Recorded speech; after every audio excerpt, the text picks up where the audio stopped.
Assalamualaikum warahmatullahi wabarakatuh. Selamat siang. Kami dari kelompok 6, kelas AK4B. Di sini kami akan membahas dari soal pilihan ganda mengenai auditing. Sebelum itu, izinkan kami untuk memperkenalkan diri terlebih dahulu. Saya sendiri Agnes Fidelia Utomo. Saya Novia Karisma. Saya Rahmadia Devina Riyadi. Dan saya Sarah Aurora Kistiarahma. Nah, sekarang saya akan membahas nomor 1. Soalnya, isi kertas kerja meliputi semua informasi yang dikumpulkan dan dibuat oleh auditor dalam auditnya. Berikut ini contoh kertas kerja yang dibuat oleh auditor kecuali D, jawaban konfirmasi. Kenapa, Nes, alasannya?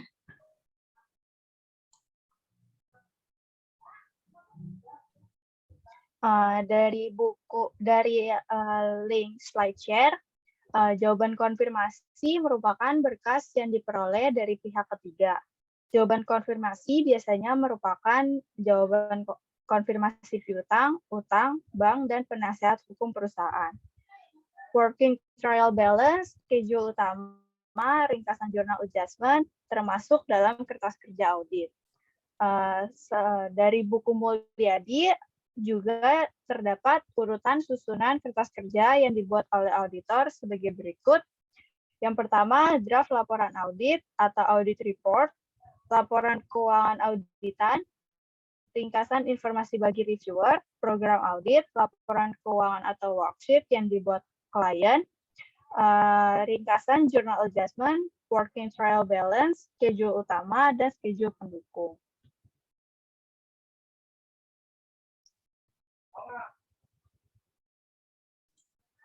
Teman-teman pada setuju nggak? Ya, setuju jawabannya, D. Kalau aku juga setuju sama jawabannya. Oke, lanjut aja nih ya ke nomor berikutnya. Boleh.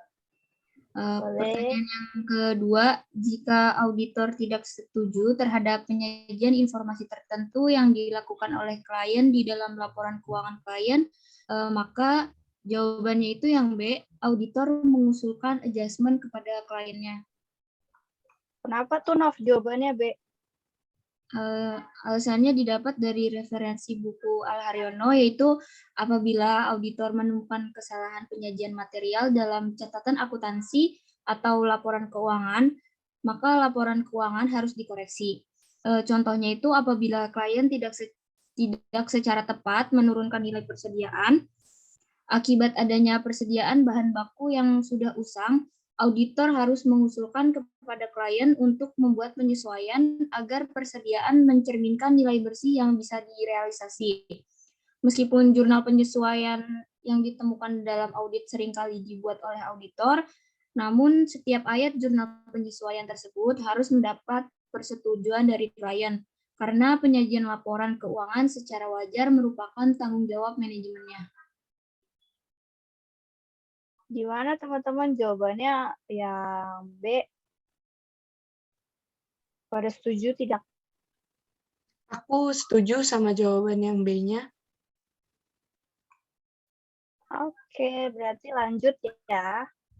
Oke, berarti sekarang lanjut nomor 3 ya. Untuk nomor 3, soalnya itu adalah manakah di antara pernyataan berikut mengenai ringkasan jurnal adjustment yang benar? Jawabannya menurut aku ini yang B.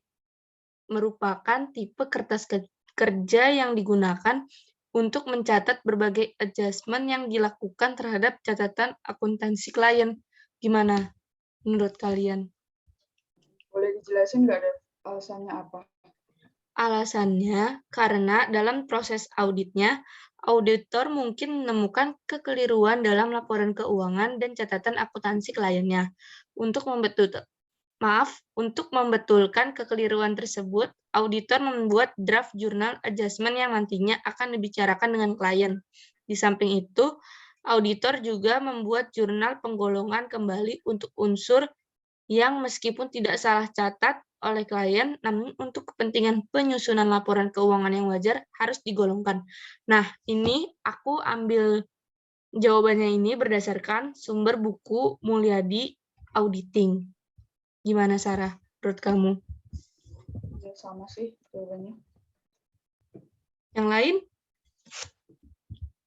Sama. Sama. Oke, berarti lanjut ke nomor 4 ya.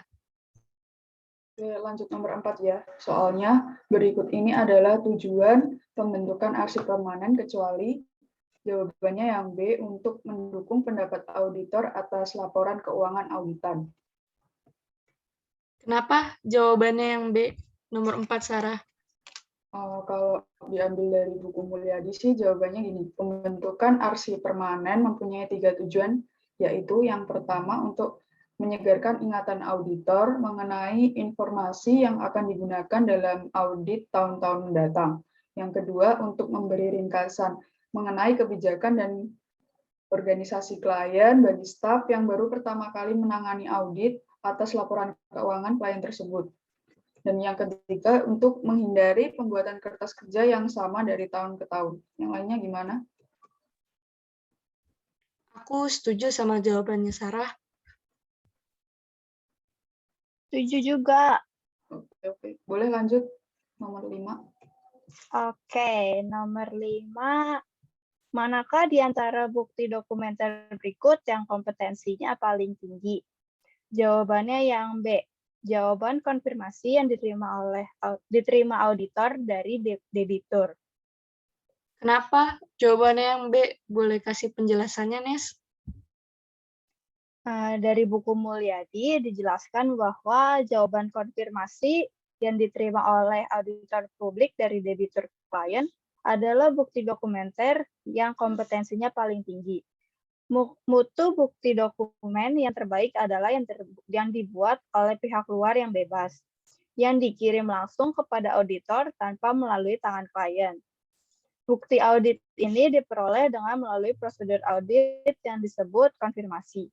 Konfirmasi adalah penerimaan suatu jawaban tertulis dari pihak yang bebas yang berisi verifikasi ketelitian informasi yang diminta oleh auditor.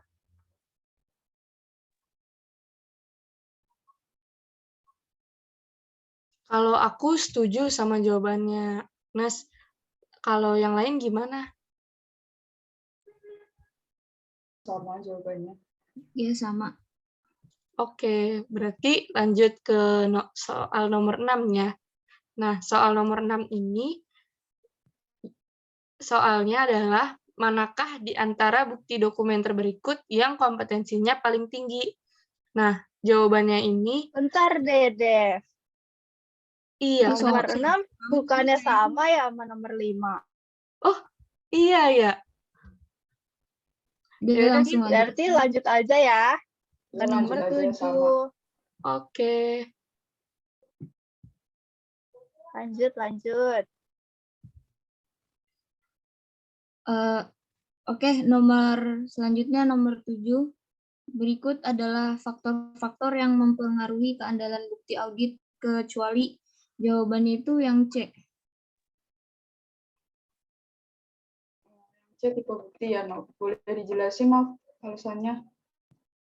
Alasannya itu keandalan catatan akuntansi dipengaruhi secara langsung oleh efektivitas pengendalian intern yang kuat menyebabkan keandalan catatan akuntansi dan bukti-bukti lainnya yang dibuat dalam organisasi klien. Dan sebaliknya, pengendalian klien yang lemah tidak dapat mencegah atau mendeteksi kekeliruan dan ketidakberesan yang terjadi dalam proses akuntansi. Ini diambil dari referensi buku Mulyadi. Ada yang mau nambahin? Mau nambahin ya. Dari buku Al Haryono, reliabilitas bukti atau keandalan bukti berkaitan dengan seberapa jauh bukti bisa dipercaya atau tingkat kepercayaan atas suatu bukti. Reliabilitas tergantung pada apakah bukti memenuhi karakteristik tersebut berikut ini. Yang pertama, independensi pembuat bukti. Yang diperoleh dari sumber di luar entitas lebih bisa dipercaya daripada bukti yang diperoleh dari dalam entitas yang diaudit. Yang kedua, efektivitas pengendalian internal klien. Apabila pengendalian internal yang berlaku pada perusahaan klien berjalan dengan efektif, maka bukti yang diperoleh akan lebih bisa dipercaya daripada bila pengendalian internal klien tidak efektif. Yang ketiga, pengetahuan langsung auditor. Bukti yang diperoleh secara langsung oleh auditor melalui pemeriksaan fisik, observasi, rekalkulasi, dan inspeksi adalah lebih bisa dipercaya daripada informasi yang diperoleh secara tidak langsung. Itu aja sih yang mau tambahin.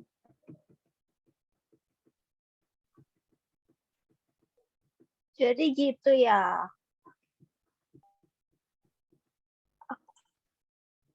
Lanjut ya. Lanjut. Lanjut.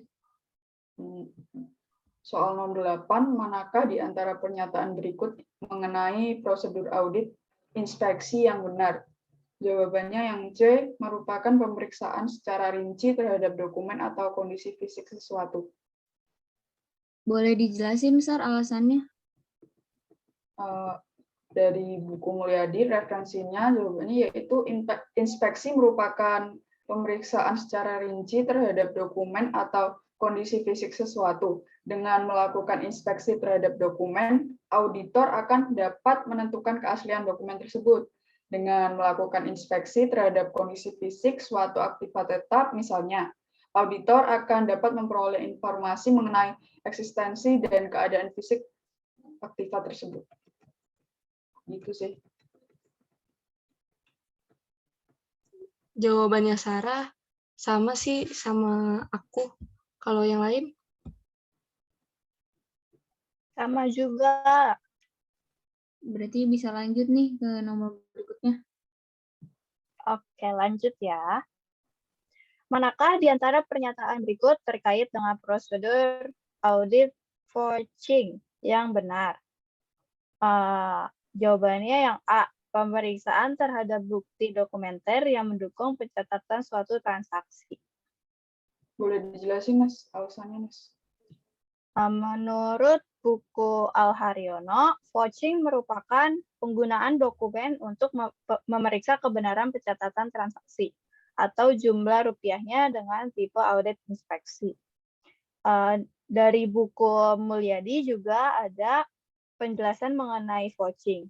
Pemeriksaan dokumen pendukung vouching merupakan prosedur audit yang meliputi pertama, inspeksi terhadap dokumen-dokumen yang mendukung atau transaksi atau data keuangan untuk menentukan kewajaran dan kebenarannya. Yang kedua, pembanding antara dokumen tersebut dengan catatan akuntansi yang terkait. Jadi, dalam vouching, auditor bertolak dari catatan akuntansi kembali memeriksa dokumen yang mendukung informasi yang dicatat dalam catatan tersebut. Jadi gitu teman-teman, pada ada yang mau tambahin nggak? Nggak ada sih, sama juga sumbernya. Dari buku Oke, berarti lanjut ya. Oke, lanjut buat nomor 10. Di dalam mengumpulkan informasi untuk memahami pengendalian intern yang berlaku di dalam perusahaan lainnya, auditor terutama berkepentingan terhadap pengendalian intern yang tujuannya, jawabannya yang C, keandalan pelaporan keuangan. Kenapa tuh, Sar? Jawabannya C. Kalau dari buku Al-Haryono, sistem pengendalian internal terdiri dari kebijakan dan prosedur yang dirancang manajemen dengan keyakinan memadai agar entitas mencapai tujuan dan sasarannya. Manajemen bertanggung jawab untuk menyusun laporan keuangan bagi investor, kreditur, dan pihak-pihak lainnya. Manajemen memiliki tanggung jawab hukum dan profesional untuk memastikan bahwa informasi telah disajikan secara wajar sesuai dengan persyaratan pelaporan yang ditetapkan oleh IAI dan IFRS. Tujuan pengendalian yang efektif atas pelaporan keuangan adalah untuk memenuhi tanggung jawab pelaporan keuangan. Itu sih kalau dari buku. Jadi gitu ya, Sa. Yang lain gimana nih? Aku setuju sama jawabannya Sarah, karena jawaban aku sama dari sumbernya. Boleh dilanjut kalau Oke gitu. deh. Lanjut ya. Oke, lanjut.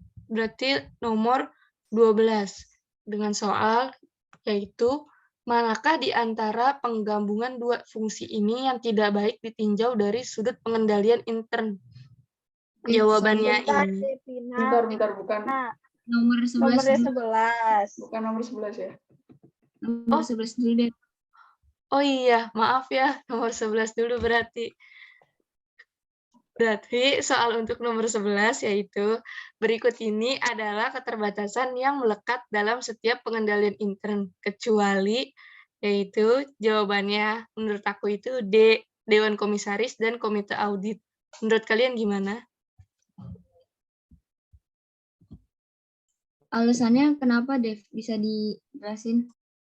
Alasan aku milih jawaban D yaitu karena keterbatasan bawaan yang melekat dalam setiap pengendalian intern yaitu yang pertama, kesalahan dalam pertimbangan seringkali manajemen dan personel lain dapat salah mempertimbangkan keputusan bisnis yang diambil atau dalam melaksanakan tugas rutin karena tidak memadainya informasi. Yang kedua, gangguan-gangguan dalam pengendalian yang telah ditetapkan dan dapat terjadi karena personel secara keliru memahami perintah atau membuat kesalahan karena kelalaian, tidak adanya perhatian atau kelelahan. Yang ketiga, kolusi, tindakan bersama beberapa individu untuk tujuan kejahatan disebut dengan kolusi atau collusion. Kolusi dapat mengakibatkan bobolnya pengendalian intern yang dibangun untuk melindungi kekayaan entitas dan tidak terungkapnya ketidakberesan atau tidak terdeteksinya kecurangan oleh pengendalian intern yang dirancang. Lalu yang terakhir, pengabaian oleh manajemen. Manajemen dapat mengabaikan kebijakan atau prosedur yang telah ditetapkan untuk tujuan yang tidak sah, seperti keuntungan pribadi, manajer penyajian kondisi keuangan yang berlebihan atau kepatuhan semu. Nah, ini jawabannya itu aku ambil dari jurnal Universitas Atmajaya. Bagaimana, Novi dan yang lainnya? Menurut kalian?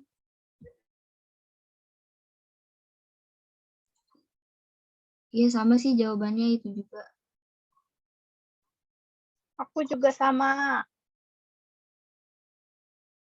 Ini berarti bisa lanjut ya ke nomor berikutnya. Oke. Oke, pertanyaan yang nomor 12 itu, manakah di antara penggabungan dua fungsi ini yang tidak baik ditinjau dari sudut pengendalian intern? Jawabannya itu yang C, fungsi pembelian dan fungsi gudang. Kenapa milih yang C, Nov? Coba dikasih alasannya. Ya, dapat dari referensi dari internet dari Sekolah Tinggi Ekonomi Yapan itu fungsi pembelian harus terpisah dari fungsi gudang. Pemisahannya ini bertujuan untuk melindungi perusahaan dari penyelewengan.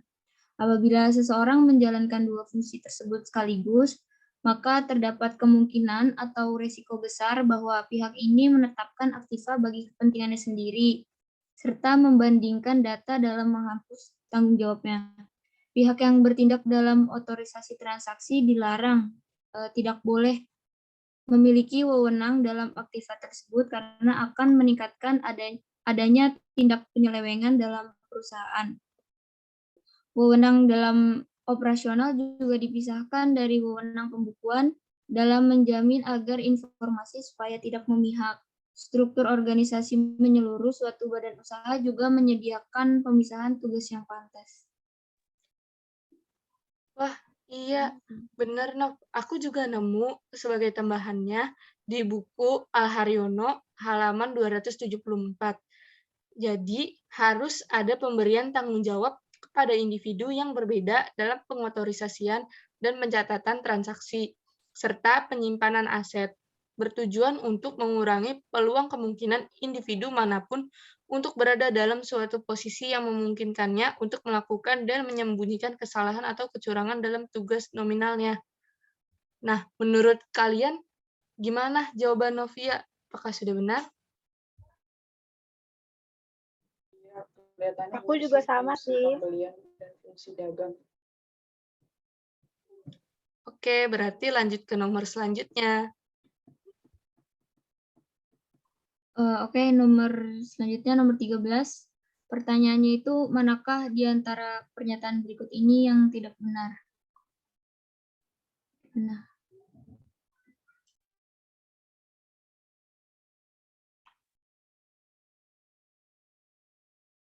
Kalau menurut aku sih poin A benar ya.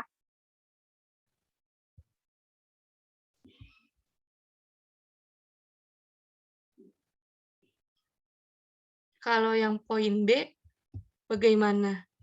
Udah benar belum? Benar juga.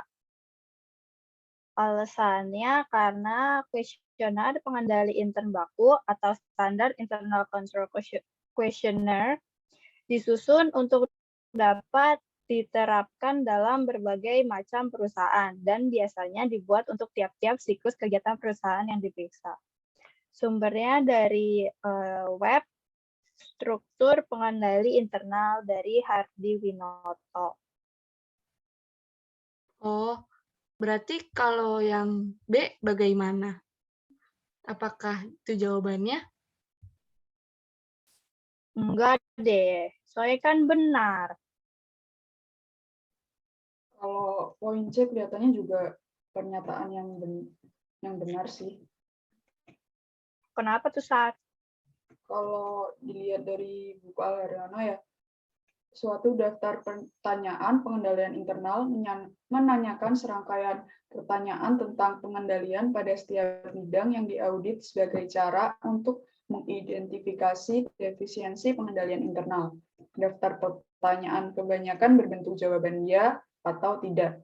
Jawaban tidak mengidentifikasikan kelemahan dalam sistem. Dengan menggunakan daftar pertanyaan, auditor dapat mencakup setiap bidang audit dengan cukup cepat. Gitu sih kalau dari buku. Berarti kemungkinan jawabannya yang D dong.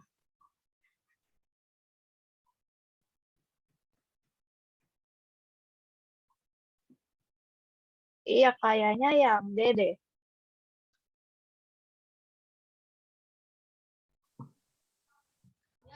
Ada yang tahu nggak kenapa jawabannya yang D? Karena mungkin kalau yang D itu, yang aku dapat ini jawabannya karena pengujian pengendalian adalah prosedur audit yang dilaksanakan untuk menentukan efektivitas desain atau operasi pengendalian intern. Ada 3 cara yang biasanya dipakai auditor untuk mendokumentasikan hasil pemahaman atas pengendalian intern kliennya. Kuesioner pengendalian intern baku, uraian tertulis, dan bagan alir sistem. Jadi, tidak hanya pertanyaan dalam kuesioner pengendalian intern baku saja yang dirancang untuk menguji efektivitas pengendalian intern yang berlaku, tetapi terdapat 2 cara lainnya, yaitu uraian tertulis dan bagan alir sistem. Bagaimana? Apakah setuju dengan jawaban dan penjelasannya? Iya, kayaknya yang D yang tidak benar ya. Iya, kayaknya. Oke, lanjut aja ya. 14. Manakah di antara tujuan berikut yang bukan merupakan tujuan auditor mengumpulkan informasi dalam memahami pengendalian intern klien? Jawabannya yang B, menentukan kewajaran laporan keuangan klien. Kalau tahu kenapa Nes? Alasannya Nes? Secara umum, auditor perlu memperoleh pemahaman tentang pengendalian intern kliennya untuk perencanaan auditnya. Secara khusus, pemahaman auditor tentang pengendalian intern yang berkaitan dengan suatu asersi adalah untuk digunakan dalam kegiatan berikut ini. Yang pertama, kemungkinan dapat atau tidaknya audit dilaksanakan. 2, salah saji material yang potensial dapat terjadi. 3, risiko deteksi. 4, perancangan pengujian substantif. Dari keempat ini, yang nggak ada itu yang B, menentukan kewajaran laporan keuangan klien. Jadi itu jawabannya.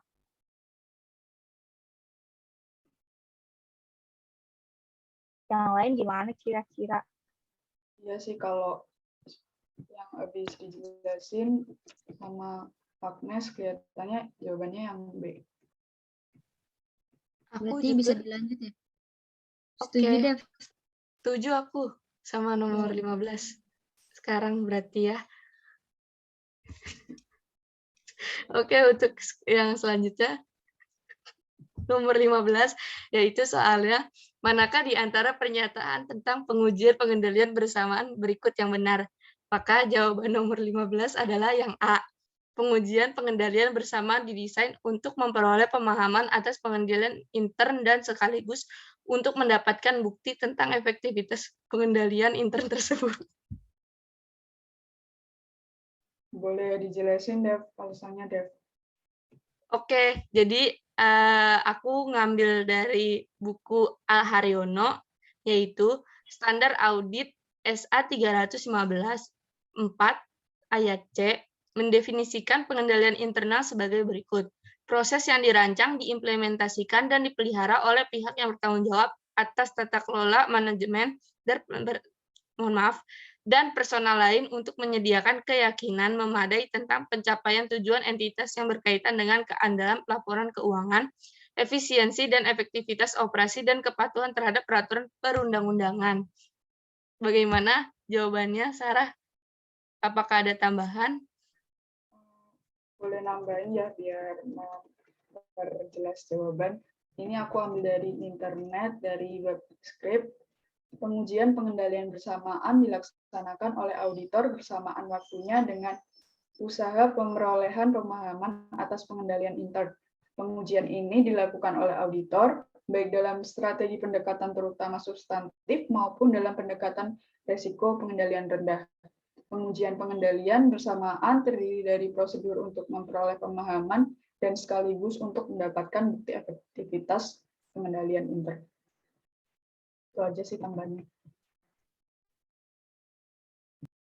Oke deh. Berarti 15 soalnya udah kejawab semua ya. Iya, Nis. Oke, kita akhiri aja nih.